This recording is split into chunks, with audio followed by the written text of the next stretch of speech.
Ternyata membangun kebahagiaan orang lain itu menular, dan itu kebahagiaan yang kita dapatkan, Bu, itu obat. Happiness itu obat.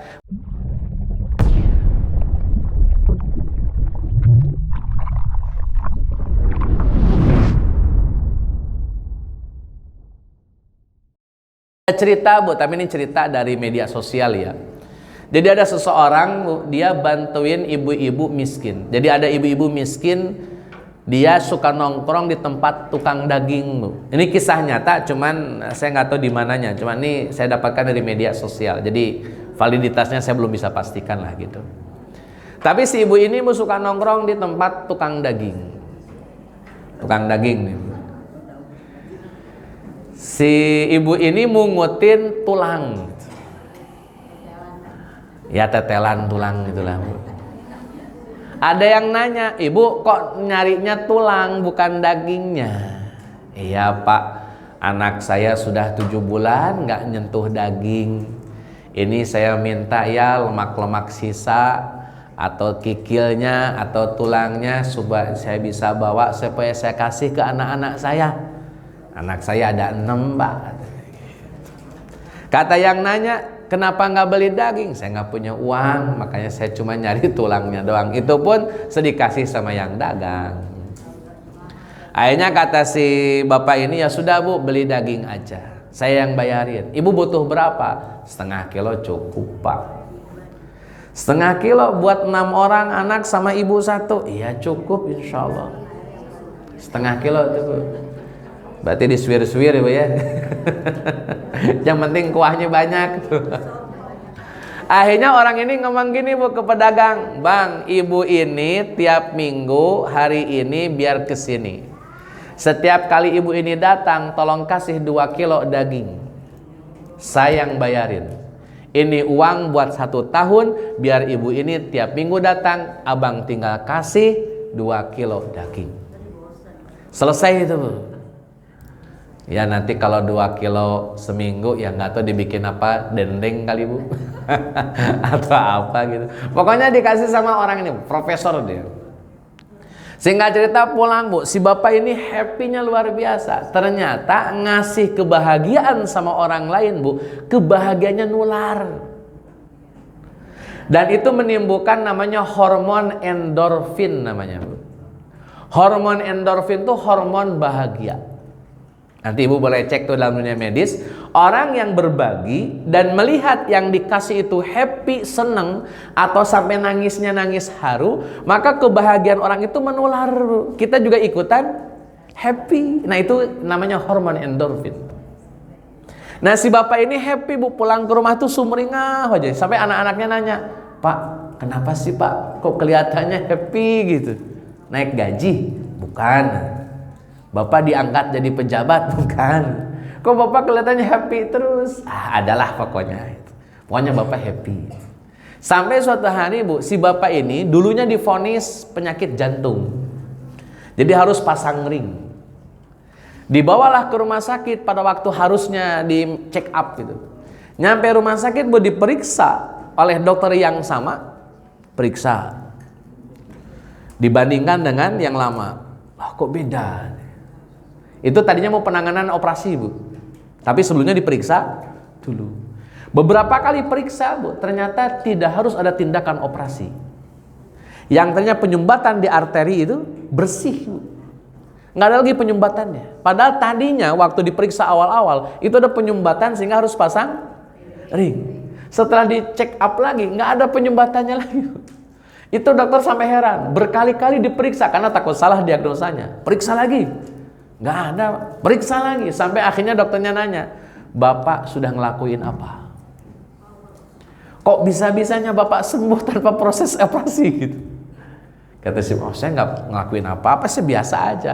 Pasti ada amal Bapak yang mempengaruhi kesehatan Bapak ini." Gitu.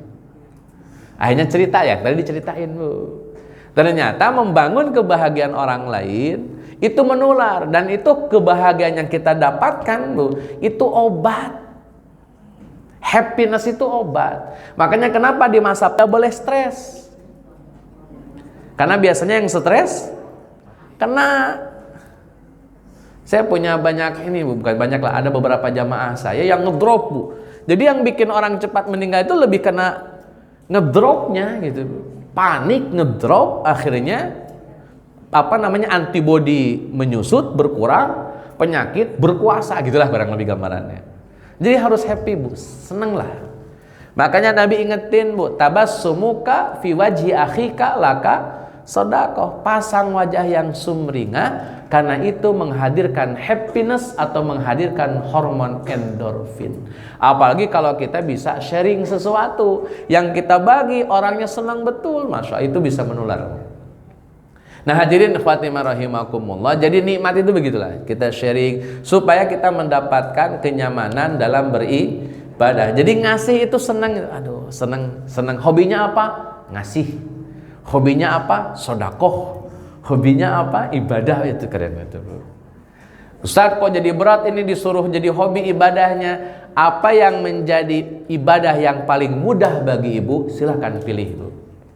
Kita tidak kayak Abu Bakar. Kenapa? Sholat paling jago, puasa paling jago, zakat paling jago, jamu tamu paling jago. Itu Abu Bakar, semuanya jago Bu.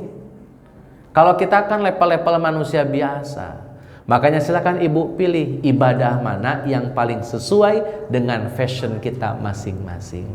Mohon maaf, misalkan ibu Ustadz saya mah kalau sodakoh kayaknya susah, uangnya terbatas. Saya mah tahajud aja ya, kan tahajud mah gak usah pakai uang. Silahkan. Ustadz saya susah tahajud karena kalau bangun tidur susah, bangun pas azan. Saya mah pengen duha aja ya. Monggo. Ustadz saya mah biasa prihatin dari dulu, jarang makan yang enak. Boleh nggak kalau ibadahnya mentok di puasa? Ada udah biasa puasa, jadi puasa aja ibadahnya. Monggo. Jadi mana yang menurut kita ibadah itu bisa kita jangkau, silahkan. Nggak harus kemudian ibadahnya wah gitu Bu. Biasa saja. Yang penting wajib selesai, sunnahnya monggo semampunya. Mau tahajud silakan, duha monggo, witir monggo, sedekah silakan, puasa sunnah silakan. Mana saja menurut kita bisa kita jangkau. Sampai kata Nabi, yang penting istiqomah mudawamah.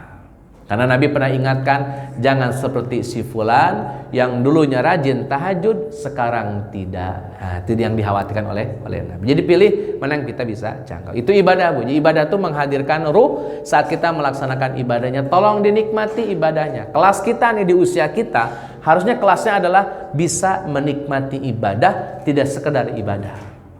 Level-level anak-anak muda Bu, Gen Z itu, mereka udah sholat aja udah lumayan itu. Disuruh khusyuk mah susah Ibu, orang di pikiran mereka game online, jajan di mana, uang jajan berapa, itu udah begitulah anak-anak muda. Yang penting mereka udah sholat, udah alhamdulillah. Nah di level kita nih Bu, di level usia 40 kemana ini, ke samping ke atas 40 atas ke samping. Nah kita sudah mulai Bu, bagaimana menikmati ibadah agar ibadah yang kita kerjakan dapat feel-nya, dapat rasanya, dapat enaknya, sehingga kita ketika ditanya hobinya apa, ibadah sudah. Alhamdulillah. Mudah-mudahan dengan cara itu kita lebih mudah menjemput husnul, karena kita menikmati ibadah, senangnya ibadah, pengennya ibadah. Kalau toh Allah harus cabut nyawa kita dalam keadaan sedang, itu husnul khotimah namanya. Yang